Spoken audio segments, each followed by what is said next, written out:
میں اپنے میکے میں بیٹھی تھی جب میرے شوہر مجھے منانے کے لیے میرے میکے آئے، مگر میں نے اماں سے صاف الفاظ میں کہہ دیا کہ اب میں واپس نہیں جاؤں گی۔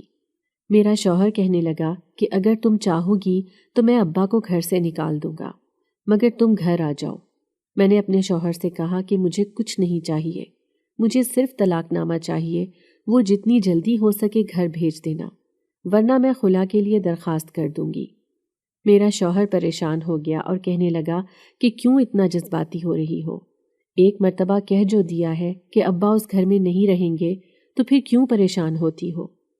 میں نے اپنے شوہر سے کہا کہ اس وقت آپ کی آنکھیں کیوں بند تھیں جب میں ابا کی حقیقت آپ کو بتایا کرتی تھی، مگر تب تو آپ کو لگتا تھا کہ میں جھوٹ بول رہی ہوں۔ آپ نے میری کسی بھی بات پر دھیان نہیں دیا، اور آج دیکھ رہے ہیں کہ نوبت کہاں تک آ گئی ہے۔ آپ بھی ابا کے ساتھ ان کے گناہ میں برابر کے شریک ہیں۔ صرف گناہ دیکھنے والا اور گناہ کرنے والا ہی گنہگار نہیں ہوتا، بلکہ گناہ ہوتا ہوا دیکھ کر نظر انداز کرنے والا بھی برابر کا شریک ہوتا ہے۔ میرا شوہر میری بات پر نظریں چرانے لگا، کہتا بھی کیا، حقیقت جو سننے کو مل رہی تھی۔ کسی کے گھر کا ماحول اس قدر گندا بھی ہو سکتا تھا، میں نے کبھی نہیں سوچا تھا، اور پھر میں اکثر ہی یہ سوچا کرتی تھی کہ میرے ساتھ ہی یہ سب کیوں ہو رہا ہے؟ آخر میرا اس سب میں کیا قصور تھا؟ مجھے ہی کیوں ذہنی اذیت مل رہی ہے؟ میں نے تو کبھی بھی کسی کو اذیت نہیں پہنچائی تھی، مگر ضروری نہیں کہ کچھ دیے کا ہی لینا ہو۔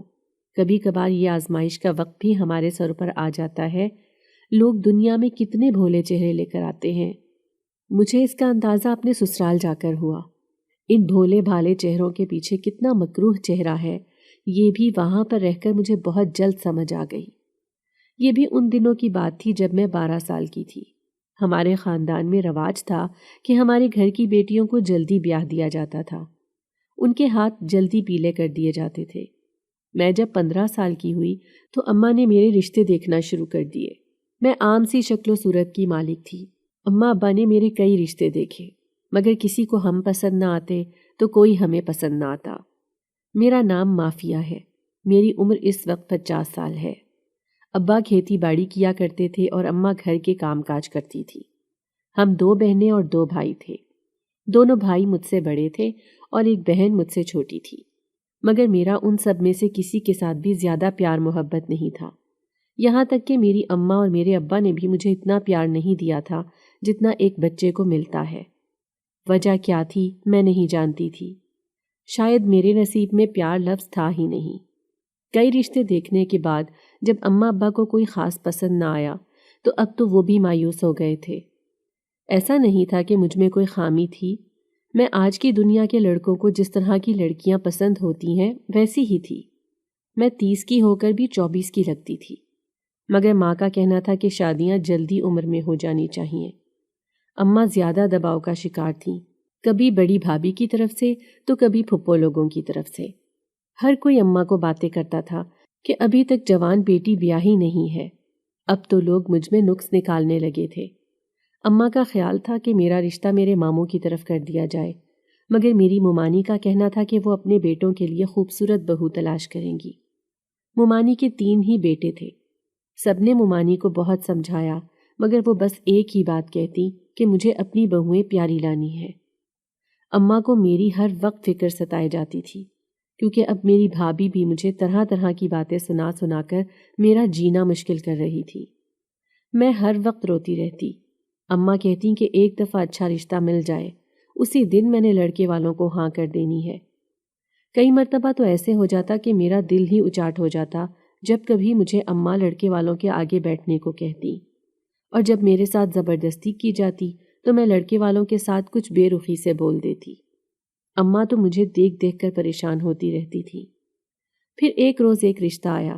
لڑکا سانولی رنگت کا تھا، وہ اتنا خوبصورت نہ تھا اور نہ زیادہ پڑھا لکھا تھا، مگر وہ لوگ مجھے پسند کر کے جا چکے تھے۔ اماں تو اس کے صدقے واری جانے لگی تھی۔ چھوٹے بھائی نے جب مجھے اس کی تصویر دکھائی تو مجھے وہ کچھ خاص پسند نہیں آیا، مگر میں نے بھائی سے کہا کہ اگر آپ لوگوں کو بہتر لگتا ہے تو کر دیں، مجھے اس سب سے کوئی مسئلہ نہیں ہے۔ اگر آپ کو لڑکا پسند ہے تو میں یہاں پر شادی کرنے کے لیے تیار ہوں۔ اور شاید وہی میرا غلط فیصلہ تھا۔ لڑکے کا باپ بہت معصوم چہرے کا تھا، سب نے ان کی شرافت دیکھ کر میرا رشتہ وہاں کر دیا، مگر پھر بھی میرا دل کسی صورت مطمئن نہیں تھا۔ ایسے لگتا تھا جیسے کچھ غلط ہونے والا ہے، مگر میں اپنے دل کی بات کسی سے نہیں کہہ سکتی تھی۔ کہتی بھی کسے؟ آخر کون سمجھتا؟ ایک دو دفعہ اپنی چھوٹی بہن کو میں نے بس اتنا کہا کہ نہ جانے کیوں مجھے کچھ گھبراہٹ سی ہو رہی ہے، جیسے اس رشتے میں میری بھلائی نہیں ہے، مگر میری بہن نے مجھے یہ کہہ کر ٹال دیا کہ آپ زیادہ سوچتی ہیں، اسی لیے ایسا ہو رہا ہے۔ اتنا نہ سوچو تو سب اچھا ہی ہوگا، جیسا گمان کرو گے ویسا ہی ملے گا۔ مگر کبھی کبھار خدا کچھ غلط ہو جانے کے اشارے دے رہا ہوتا ہے، مگر انسان ناسمجھ ہے، کچھ سمجھتا ہی نہیں۔ میرے بھائیوں نے اس لڑکے کا کچھ خاص پتہ بھی نہیں کروایا تھا، بس اس کے ابا کی حدیثیں سن سن کر ان پر آنکھیں بند کر کے یقین کر لیا۔ اس وقت تو جیسے بھائیوں اور ابا کی آنکھوں پر پردے پڑے ہوئے تھے۔ جلد بازی کے فیصلے ہمیشہ غلط ہوتے ہیں۔ یہ ان لوگوں کو تب پتہ چلا جب میرا نکاح ہو گیا۔ میرا شوہر شکی مزاج تھا، وہ ہمیشہ ایک ہی بات کہتا کہ جہاں بھی جاؤ مجھے بتا کر جایا کرو، مگر کبھی کبھار ایسے بھی ہو جاتا تھا کہ کہیں مجبوری کے تحت مجھے جلدی میں جانا پڑ جاتا اور اپنے شوہر کو نہ بتا کر جاتی تو شوہر مجھ پر شک کرتا۔ میں جب گھر والوں کو بتاتی تو وہ کہتے کہ جب تمہاری رخصتی ہو جائے گی تو وہ ٹھیک ہو جائے گا، جب اس کی آنکھوں کے سامنے رہو گی تو وہ ایسی حرکتیں کبھی نہیں کرے گا۔ وہ پورا سال میں نے بہت تکلیف میں کاٹا تھا۔ میرا نکاح پورا 1 سال رہا تھا اور اس کے بعد میری رخصتی کا شور اٹھ گیا، مگر میں ابھی بھی رخصت ہو کر نہیں جانا چاہتی تھی۔ میرا دل چاہتا کہ میں اپنے شوہر سے طلاق لے لوں اور کہیں اور شادی کر لوں، مگر جو آزمائش انسان کے نصیب میں لکھی ہوتی ہے وہ کہیں نہ کہیں سے مل ہی جاتی ہے۔ یہ آزمائش میری لکھی تھی، اسی لیے یہاں سے طلاق لے کر کہیں اور بھی شادی کر لیتی تو وہ تکلیف مجھ تک پہنچ ہی جاتی۔ میں نے شادی کی ساری تیاریاں بے دلی سے کی تھی، کیونکہ میں اس رشتے میں خوش ہی نہیں تھی۔ وقت گزرتا گیا اور وہ دن بھی آ گیا جب میری رخصتی ہوئی۔ رخصتی کے وقت میں مسلسل رو رہی تھی۔ اس سے پہلے جب میں اس کمرے میں بیٹھی تھی تب میرے دونوں بھائی میرے پاس آئے اور کہنے لگے کہ ہم تمہاری شادی تو کر رہے ہیں، مگر خیال رہے کہ تمہیں کبھی بھی کوئی بھی تکلیف ہوگی تو تم ہمیں ضرور بتاؤ گی۔ میں تو بھائیوں کی بات پر حیران تھی کہ مجھے وہاں پر تکلیفیں برداشت کرنے کے لیے بھیجا جا رہا ہے۔ جب میں ان کو سب باتیں بتاتی تھی تب تو ان لوگوں نے کچھ نہیں کیا، تو اب بھلا یہ سب باتیں کہنے کا کیا مقصد ہے؟ باتیں کرتے کرتے کب میری رخصتی کا وقت آ گیا مجھے پتہ ہی نہیں چلا۔ میں رخصت ہو کر اپنے سسرال چلی گئی، جہاں پر ایک سسر، شوہر اور ایک نند تھی۔ نند شادی شدہ تھی، مگر وہ زیادہ تر میرے گھر پہ ہی رہتی تاکہ میرا جینا حرام کر سکے۔ میں کوئی بھی کام کرتی تو وہ اس میں نقص نکال دیتی۔ مجھے اس سب سے بہت کوفت محسوس ہوتی تھی۔ میں جب کبھی اپنے شوہر کو اس کی شکایت کرتی تو شوہر کہہ دیتا کہ وہ اس گھر کی ایک فرد ہے، اگر اس نے تمہیں کسی کام سے روک دیا ہے تو تم اسے برداشت کر لو، ضروری تو نہیں کہ ہر بات کا جواب ضرور دیا جائے۔ مجھے اپنے شوہر پر بھی غصہ آتا، مگر میں خاموش رہتی، کیونکہ میرا شوہر تھوڑا شکی مزاج تھا، مگر جب سے میری رخصتی ہوئی تھی تب سے وہ کچھ بدل سا گیا تھا۔ اب وہ مجھ پر بات بات پر شک نہیں کرتا تھا۔ میں نے جب دیکھا کہ میں اپنے شوہر کو کسی قسم کی کوئی بھی بات اپنے سسرال والوں کے بارے میں بتاؤں تو وہ غصہ کر جاتا ہے، تو میں نے اسے کچھ بھی بتانا چھوڑ دیا، الٹا اپنی نند کو خود جواب دینے لگی۔ اگر وہ کوئی بات کہہ دیتی تو میں کہتی کہ آپی میں بھی پیچھے سے کر کے آئی ہوں، مجھے ہر کام کی پہچان ہے، آپ کو فکر کرنے کی ضرورت نہیں ہے۔ وقت گزرتا گیا اور میری رخصتی کو 3 مہینے ہو گئے۔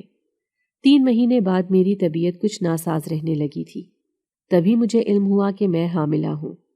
میں خوشی سے جھوم رہی تھی کہ شاید اب میری زندگی سے سب پریشانیاں ختم ہو جائیں گی۔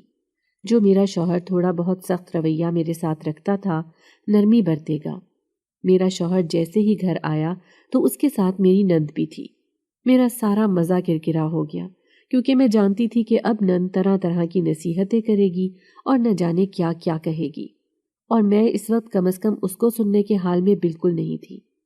شوہر آیا اور کہنے لگا، کیا بات ہے، بڑی خوش نظر آ رہی ہو، کہیں کوئی پرانا عاشق تو نہیں مل گیا؟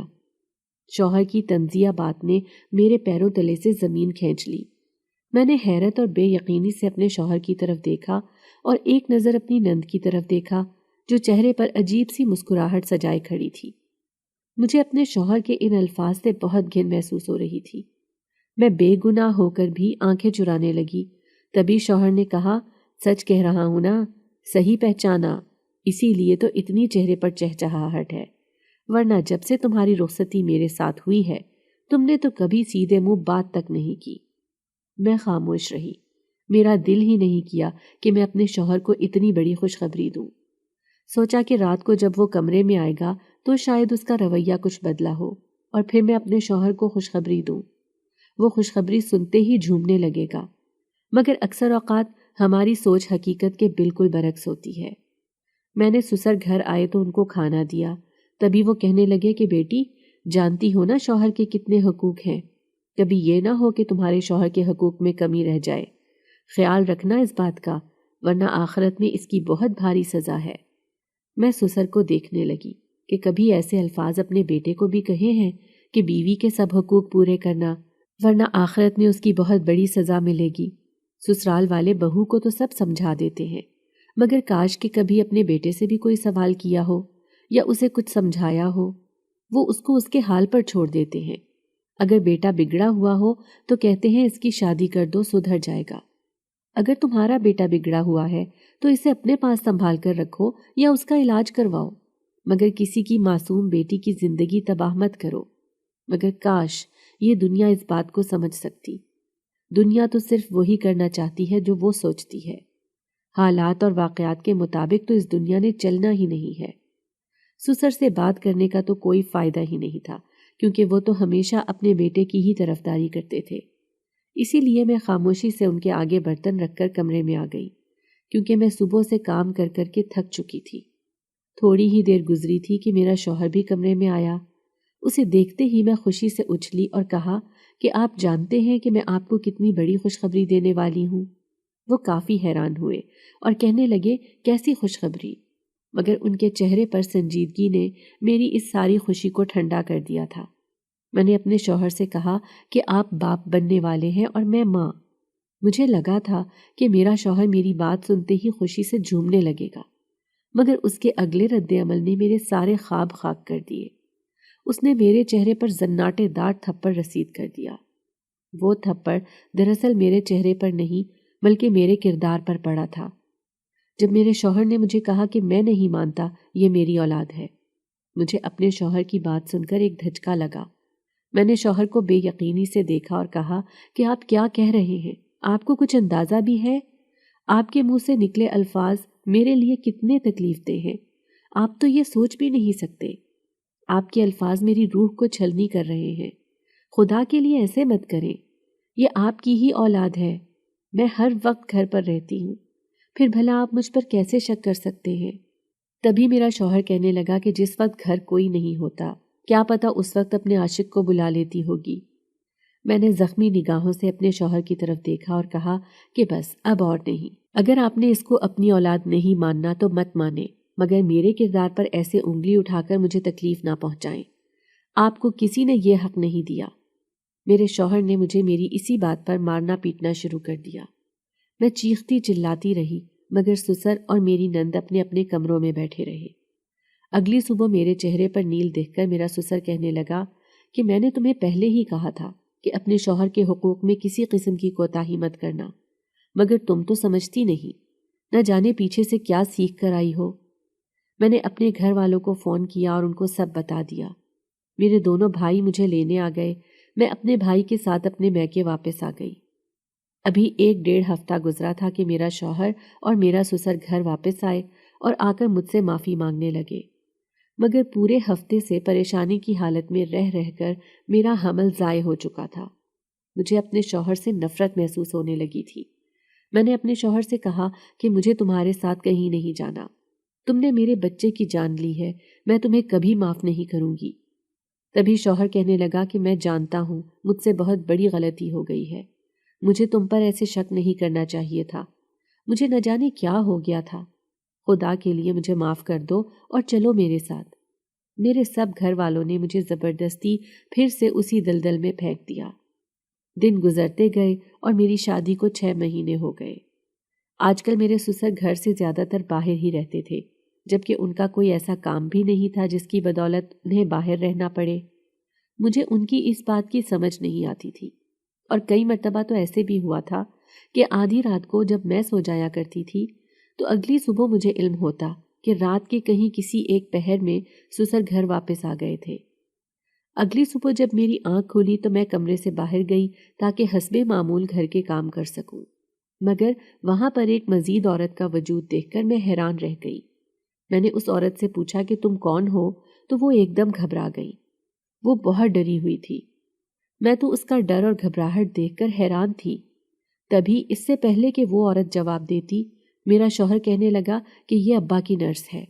میں نے کہا کہ ابا کی نرس ہے؟ میں حیرانگی سے اپنے شوہر کو دیکھنے لگی اور اس سے پوچھا کہ ابا کو کیا ہوا ہے جو ان کے لیے نرس رکھی گئی ہے۔ وہ نرس بہت خوبصورت تھی مگر ڈری سہمی ہوئی تھی۔ تبھی وہ کہنے لگا کہ ابا کی حالت ٹھیک نہیں ہے، تمہیں اپنے فون سے فرصت ملے تب تمہیں علم ہو کہ تمہارے گھر میں کیا ہو رہا ہے۔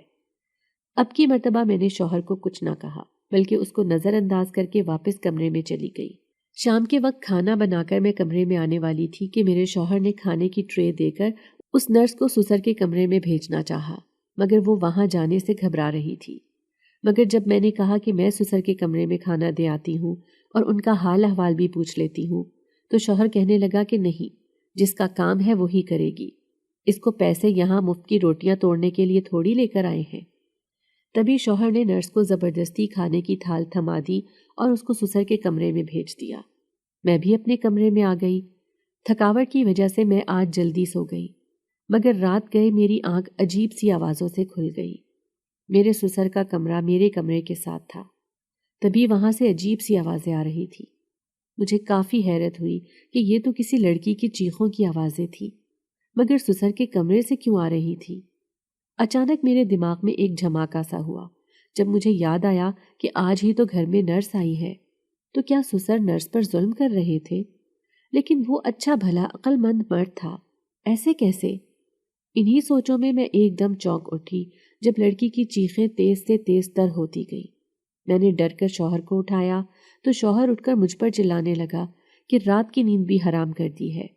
میں نے شوہر سے کہا کہ سسر کے کمرے سے نرس کی چیخوں کی آوازیں آ رہی ہیں، تو تبھی وہ کہنے لگے کہ یہ تمہارا وہم ہے، جبکہ آوازیں ابھی بھی صاف تھیں، اور وہ اتنا کہہ کر سو گئے۔ مجھے اپنے شوہر پر بہت غصہ آ رہا تھا کہ آخر وہ کیوں مجھ سے جھوٹ بول رہے ہیں۔ مجھے دال میں کچھ کالا لگ رہا تھا، نرس کا گھبرانا، اب اس کی چیخیں، مگر میں راز کا پتہ کیسے لگاتی؟ میری تو خود کی حیثیت اس گھر میں ایک ملازمہ کی سی تھی۔ سسر بیمار تھے اس لیے شوہر نے ان کے لیے ایک خوبصورت نرس رکھ دی، مگر حیرت اس وقت ہوتی جب رات کو سسر کے کمرے سے اس کے چیخنے کی آوازیں آتی۔ میں شوہر کو شکایت لگاتی تو وہ کہتا تمہارا وہم ہے، سو جاؤ۔ مجھے بڑی تکلیف ہوتی کہ شوہر تو مجھ سے صاف جھوٹ بول رہا ہے۔ مجھے دال میں کچھ کالا لگا، مگر میں نے سوچ لیا تھا کہ اب کچھ بھی ہو جائے میں سچ کا پتہ لگا کر رہوں گی، مگر میں جانتی تھی کہ اس سب کو مجھے اکیلے ہی کرنا ہوگا۔ میرا شوہر میرا ساتھ نہیں دے گا۔ آج 2 ہفتے ہونے کو آئے تھے، مگر سسر کے کمرے سے ایسے ہی نرس کی چیخوں کی آوازیں آتی تھی۔ 1-2 مرتبہ میں نے شوہر کو پھر سے بتانے کی کوشش کی تو وہ مجھ پر ہاتھ اٹھا دیتا۔ مجھے بہت تکلیف ہوتی۔ انہی دنوں کی بات ہے کہ میری نند گھر پر آئی ہوئی تھی۔ میں نے سوچا کہ وہ ایک عورت ہے، یقیناً وہ اپنے ابا کو کسی عورت کے ساتھ زیادتی کرنے کی اجازت تو بالکل نہیں دیں گی۔ تبھی میں نے نند کو سب بتا دیا اور یہ بھی بتا دیا کہ سسر اس پر ظلم کرتے ہیں، مگر نند کے سوال نے میرے سر پر آسمان گرا دیا جب وہ کہنے لگی کہ کیا کبھی تم نے اس نرس کے جسم پر کسی قسم کا نشان یا زخم دیکھا ہے؟ تو میں نے سوچ کر نام سر ہلا دیا اور کہا کہ نہیں، مگر اس کی چیخوں کی آوازیں سسر کے ہی کمرے سے آتی ہیں۔ تبھی میرا شوہر گھر کے اندر نہ جانے کہاں سے آ گیا۔ نند میرے شوہر کو دیکھ کر کہنے لگی، ارے دیکھ لو بھائی اپنی بیوی کو، ہمارے ابا پر کتنے گندے گندے الزام لگا رہی ہے۔ میں نہ کہتی تھی کہ اس کا دماغی توازن برقرار نہیں ہے، پتہ نہیں کیوں ہمارے گھر کی خوشیوں کے پیچھے یہ ہاتھ دھو کر پڑی ہے۔ پتہ نہیں کب اس کو اس بات کی سمجھ آئے گی کہ اب یہی اس کا اپنا گھر ہے، نہ کہ اس کا میکا۔ اب مجھے ہی دیکھ لو، میں اپنے سسرال کی بھی ساری دیکھ بھال کرتی ہوں اور اپنے میکے کے بھی، نہ جانے یہ پیچھے سے سیکھ کر کیا آئی ہے۔ نند کے منہ میں جو بھی آ رہا تھا وہ کہے جا رہی تھی اور میں تو منہ کھولے بس اپنی نند کو ہی دیکھ رہی تھی۔ تبھی میرا شوہر آگے بڑھا اور مجھے مارنے پیٹنے لگ گیا۔ میں نے خود کو چھڑوانے کی بہت کوشش کی مگر میرے شوہر نے میری درگت بنا ہی دی تھی۔ مجھے سمجھ نہیں آئی تھی کہ آخر میرا قصور کیا تھا۔ میں تو بے قصور تھی مگر پھر بھی میں نے سزا بھگتی تھی۔ تب تو میں نے سوچ لیا تھا کہ کچھ بھی ہو جائے اب میں ضرور اس راستے پردہ ہٹاؤں گی۔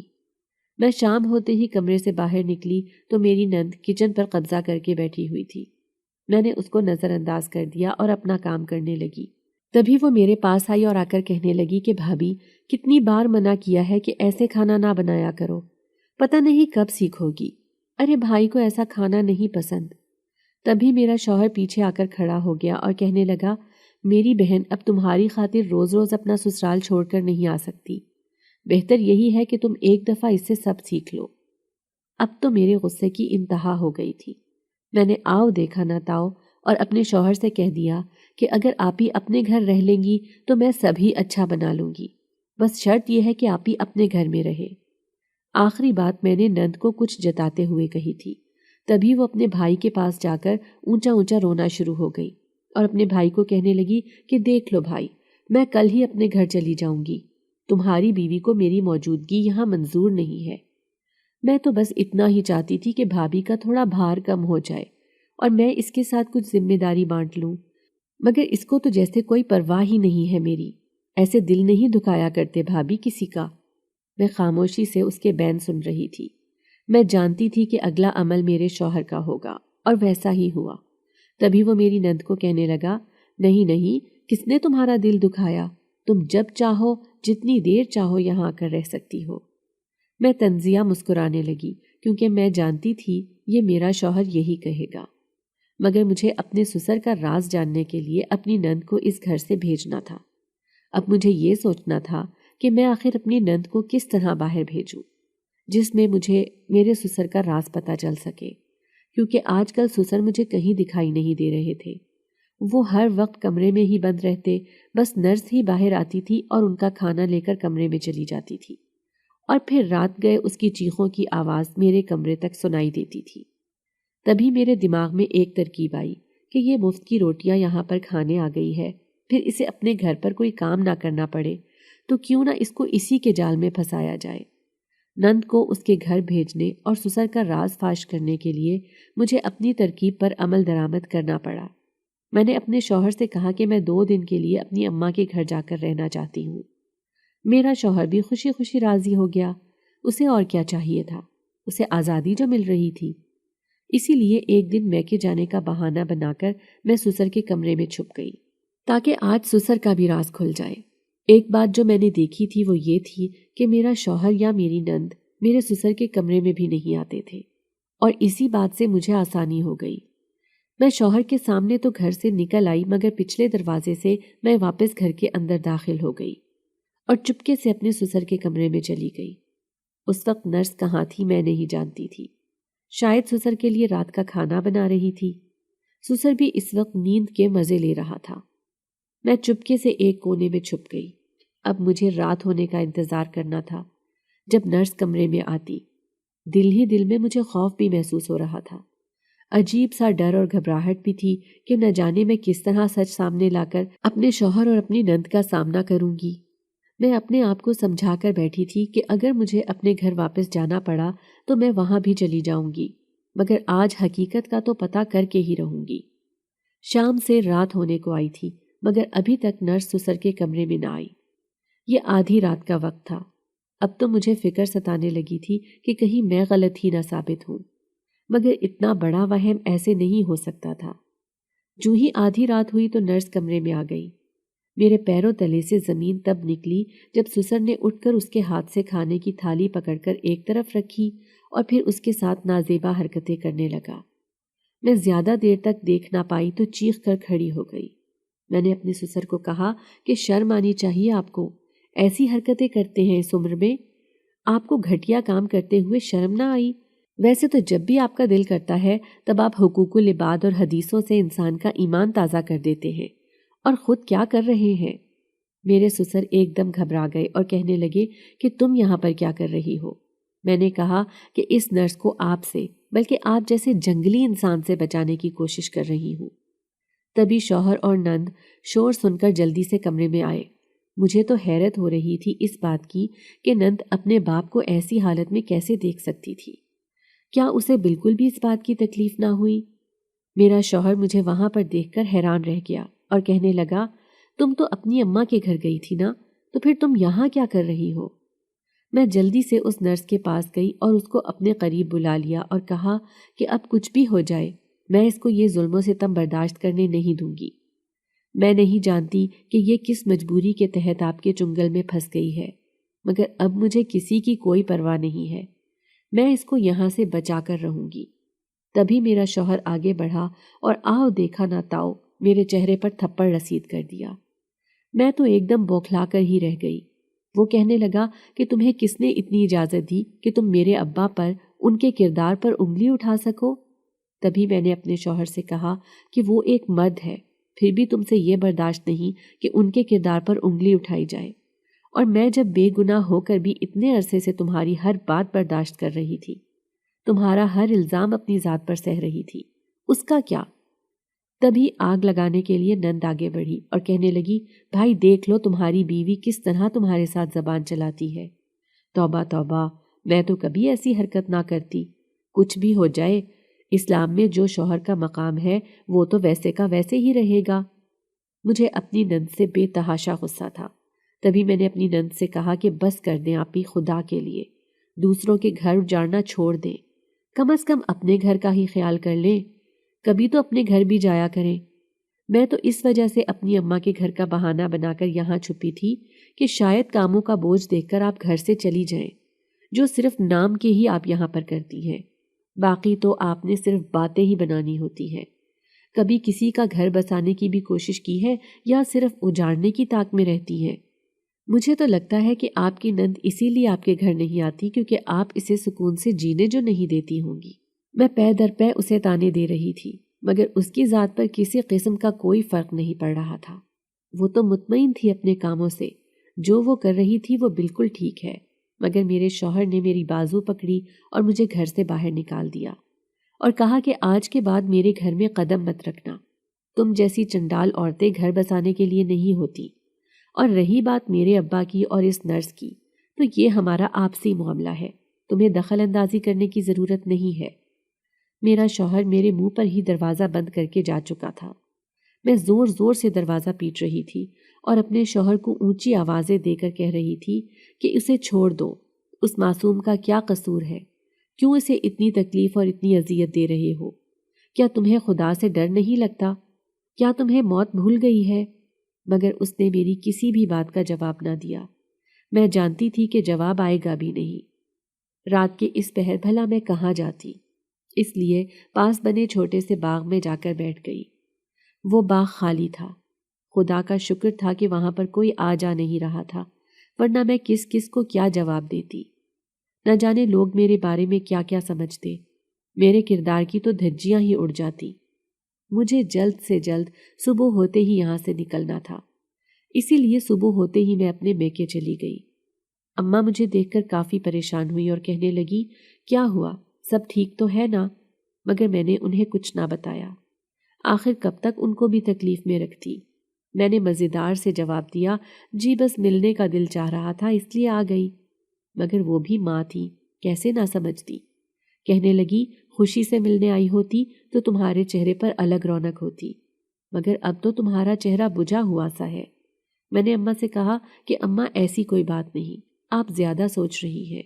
اماں نے کہا، خدا کرے میں زیادہ ہی سوچ رہی ہوں اور تم بالکل ٹھیک ہو۔